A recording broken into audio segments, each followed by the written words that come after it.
जो धर्म जन्म से एक को श्रेष्ठ और दूसरे को नीच बताए वह धर्म नहीं, गुलाम बनाए रखने का षड्यंत्र है। आपको पता चल ही गया होगा हम किन की बात कर रहे हैं। हम बात कर रहे हैं डॉक्टर भीमराव अंबेडकर जी की। डॉक्टर भीमराव अंबेडकर जी एक वकील, अर्थशास्त्री, राजनीतिक के साथ साथ समाज सुधारक भी थे। उन्होंने जीवन भर समाज के इस पिछड़े वर्ग को समानता दिलाने के लिए संघर्ष किया। उनके इसी संघर्ष को याद करते हुए 14 अप्रैल के दिन देश भर में डॉक्टर भीमराव अंबेडकर जी की जयंती मनाई जाती है। उन्हें बाबा साहेब अंबेडकर के नाम से भी जाना जाता है। अब हम बात करते हैं बाबा साहेब अंबेडकर जी के प्रारंभिक जीवन की। डॉक्टर भीमराव अंबेडकर जी का जन्म 14 अप्रैल 1891 को मध्य प्रदेश के महू छावनी में हुआ था। इनके बचपन का नाम था भीमा। इनके पिताजी का नाम रामजी मालोजी सकपाल था और माताजी का नाम भीमाबाई मुरबादकर था। डॉक्टर भीमराव अंबेडकर जी 14वीं संतान थी। अंबेडकर जी के पिताजी कबीर पंथी थे और कबीर जी महार जाति के थे। पहले लोग छुआछूत को कुछ ज्यादा ही मानते थे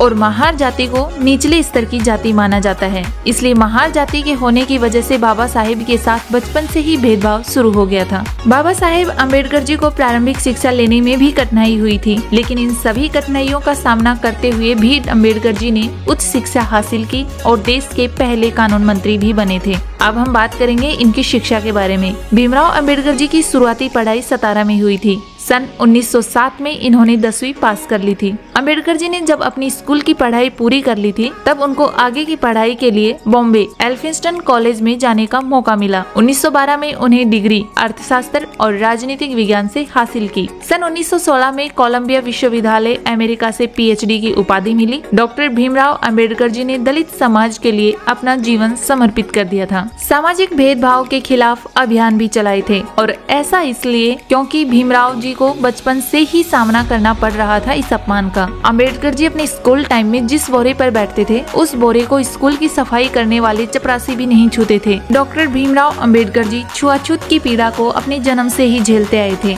जाति प्रथा और ऊंच नीच का भेदभाव बचपन से ही देखते आए थे। डॉक्टर भीमराव अंबेडकर जी ने छुआछूत के विरोध संघर्ष किया। इसके लिए वे निम्न जाति वालों को छुआछूत की प्रथा से मुक्ति दिलाना चाहते थे और समाज में बराबर का हिस्सा दिलाना चाहते थे। 1920 के दशक में मुंबई में डॉक्टर भीमराव अंबेडकर जी ने अपने भाषण में साफ साफ कहा था कि जहां मेरे व्यक्तिगत हित और देश के हित में टकराव होगा वहां पर मैं देश के हित को प्राथमिकता दूंगा, लेकिन जहां दलित जातियों के हित और देश के हित में टकराव होगा वहां मैं दलित जातियों को प्राथमिकता दूंगा। वे दलित वर्ग के लिए मसीहा के रूप में सामने आए थे, जिन्होंने अपने अंतिम क्षण तक दलितों को सम्मान दिलाने के लिए संघर्ष किया। सन 1927 में अछूतों को लेने के लिए एक सत्याग्रह का नेतृत्व भी किया था और सन 1937 में मुंबई में उच्च न्यायालय में वो मुकदमा जीत भी लिया था। सन 1924 में अंबेडकर जी ने दलित वर्गों के कल्याण के लिए एक संगठन की शुरुआत की। सन 1927 में दलित वर्गों की स्थिति को सही करने के लिए बहिष्कृत भारत समाचार पत्र का प्रकाशन शुरू किया। मार्च 1927 में ही महांड सत्याग्रह का भी नेतृत्व किया था। अब हम बात करेंगे कि महांड सत्याग्रह था क्या। पहले छुआछूत इस तरह का था कि दलितों को घर के अंदर प्रवेश नहीं करने दिया जाता था। गाँव के जिस कुएं पर बाकी लोग पानी पीते थे वहाँ पर दलितों का पानी पीना मना था। इसीलिए 20 मार्च 1927 को महांड के एक तालाब को दलितों के लिए उपलब्ध कराने के लिए ये सत्याग्रह चलाया गया था। इस सत्याग्रह में 5000 महिला और पुरुष शामिल हुए।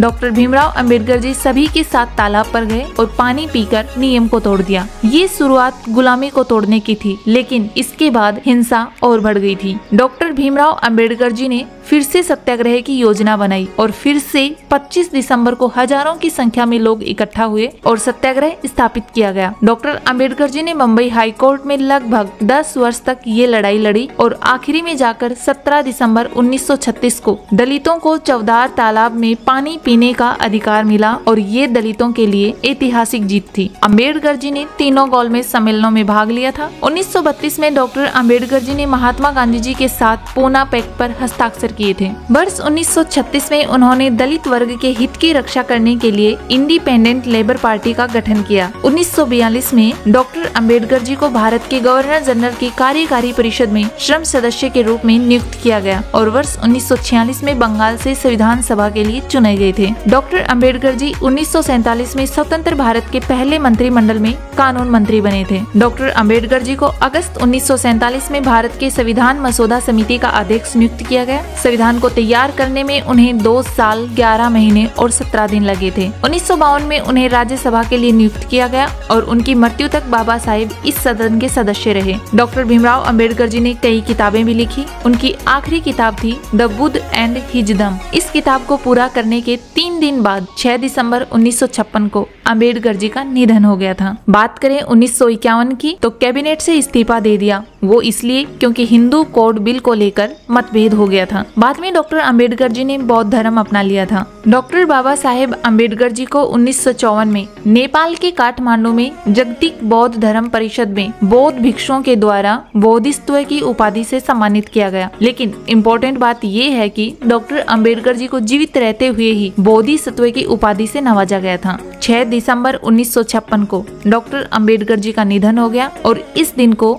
महापरिनिर्वाण दिवस के रूप में मनाया जाता है। डॉक्टर भीमराव अंबेडकर जी का स्मारक चैत्य भूमि मुंबई में है। 1990 में भारत के सर्वोच्च नागरिक सम्मान भारत रत्न से भी सम्मानित किया गया था। बात करें डॉक्टर भीमराव अंबेडकर जी के पुरस्कार और सम्मान की, 1990 में उन्हें मरणोपरांत भारत के सर्वोच्च नागरिक सम्मान भारत रत्न से सम्मानित किया गया। कई सार्वजनिक संस्थान का नाम उनके सम्मान में उनके नाम पर रखा गया, जैसे कि हैदराबाद आंध्र प्रदेश का नाम डॉक्टर अंबेडकर मुक्त विश्वविद्यालय BR अम्बेडकर बिहार। कई सार्वजनिक संस्थान का नाम उनके सम्मान में उनके नाम पर रखा गया है। डॉक्टर बाबा साहेब अम्बेडकर अंतर्राष्ट्रीय हवाई अड्डा नागपुर में है, जो पहले सोनेगांव हवाई अड्डे के नाम से जाना जाता था। अम्बेडकर जी का एक बड़ा आधिकारिक चित्र भारतीय संसद भवन में प्रदर्शित किया गया है। अब हम बाबा साहेब अम्बेडकर जी के बारे में कुछ इम्पोर्टेंट तथ्य देखते हैं। भारत के झंडे पर अशोक चक्र लगवाने वाले डॉक्टर बाबा साहेब भीमराव अम्बेडकर जी ही थे। डॉक्टर भीमराव अम्बेडकर जी लगभग 9 भाषाओं को जानते थे। भीमराव अम्बेडकर जी ने 21 साल की उम्र तक लगभग सभी धर्मों की पढ़ाई कर ली थी। भीमराव अम्बेडकर जी ऐसे पहले इंसान थे जिन्होंने अर्थशास्त्र में PhD विदेश जाकर की थी। भीमराव अम्बेडकर जी के पास लगभग 32 डिग्रियां थी। बाबा साहेब ने 2 बार लोकसभा चुनाव लड़े, लेकिन दोनों बार हार गए थे। भीमराव अम्बेडकर जी हिंदू महार जाति के थे, जिन्हें समाज अछूत मानता था। भीमराव अम्बेडकर जी कश्मीर में लगी धारा 370 के खिलाफ थे।